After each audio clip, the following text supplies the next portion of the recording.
and to me, this was the greatest mistake that Israel made in this war, was this attempt to sell a fantasy to the people by the government of Israel that military operations alone would be enough to win the war.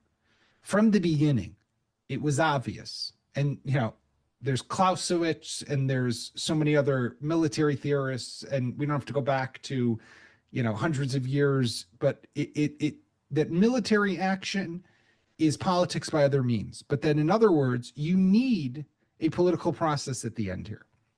And the political process was always going to be some sort of Palestinian entity that was going to control the Gaza Strip and was going to rebuild. Now, with the involvement of the world, whether you called it the Board of Peace, the Executive Committee, this, that, this machine, that machine, it doesn't make a difference. Israel refused to engage in any of that. Israel refused to entertain that publicly, to talk about it. You and I could have sat on this Zoom, maybe not October 7th, maybe not October 8th, maybe November 8th.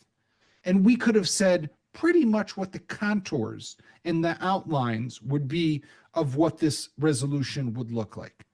Now, why did that cause us damage, in my view? Is because it did three things. Number one, it was misleading.